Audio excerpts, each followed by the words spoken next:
Court कचहरी की दुनिया के अजब गजब केस, काले कोट वाले वकील, उनके साम दाम दंड भेद वाले दांव पेच और ढेर सारा ड्रामा। साल 2024 में वेब सीरीज मामला लीगल है ने इन सारे तत्वों को एक साथ पिरोकर दर्शकों का खूब दिल जीता था।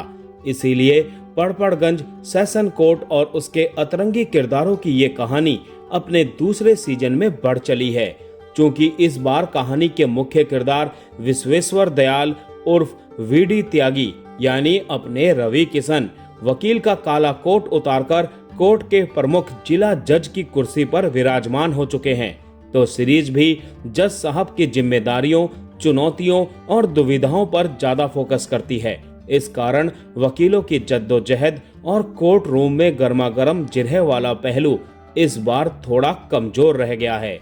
कहानी वीडी त्यागी यानी रवि किशन के पड़पड़गंज के प्रमुख जिला जज के रूप में शपथ ग्रहण से शुरू होती है। इसके बाद त्यागी और दर्शकों दोनों को इस महत्वपूर्ण पद की चुनौतियों का एहसास होता है। कैसे एक जज अपने पूर्व साथी वकीलों को देखकर मुस्कुरा तक नहीं सकता, अपने जिगरी वकील दोस्त का जन्मदिन तक नहीं मना सकता, कोर्ट परिसर को बेहतर बनाने या केसेज का तेजी से निपटारा करने की कोशिश, उसके लिए भी कितनी टेढ़ी खीड़ है। वेब सीरीज इन जटिल पहलुओं को हल्के फुल्के अंदाज से दर्शकों के सामने खोलती है। दूसरी ओर वीडी त्यागी के पुराने चैम्बर में लखमीर मिंटू यानी अंजुम बत्रा और सुजाता दीदी यानी निधि विष्ट के बीच चैम्बर के नाम को लेकर तनातनी है। हार्वर्ड रिटर्न अनन्या श्रॉफ यानी नायला ग्रेवाल अब भी आदर्शवादी तरीके से लोगों को न्याय दिलाने की कोशिश में लगी हुई है। इस बार उसका सामना एक पुरानी विरोधी नैना अरोड़ा यानी कुसा कपिला से भी होता है। इस बार भी केसेस के मामले में ये सीरीज अपने पिछले सीरीज का सुर पकड़कर चलने की कोशिश करती है।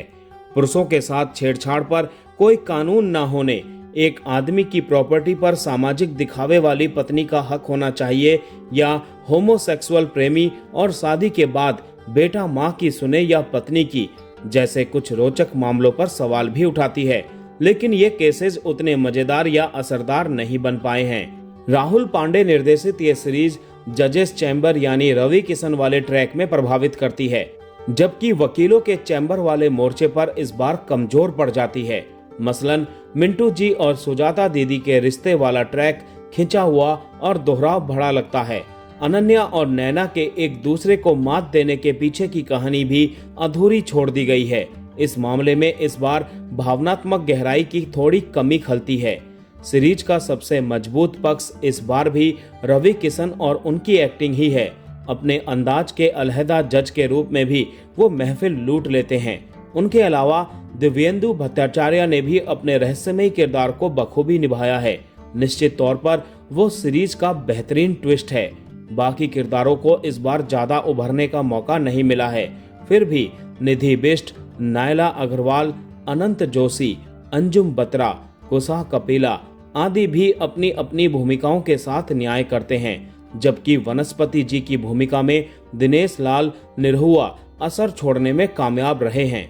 हल्के फुल्के मनोरंजन और रवि किशन के लिए ये court room comedy web series Netflix पर देखी जा सकती है।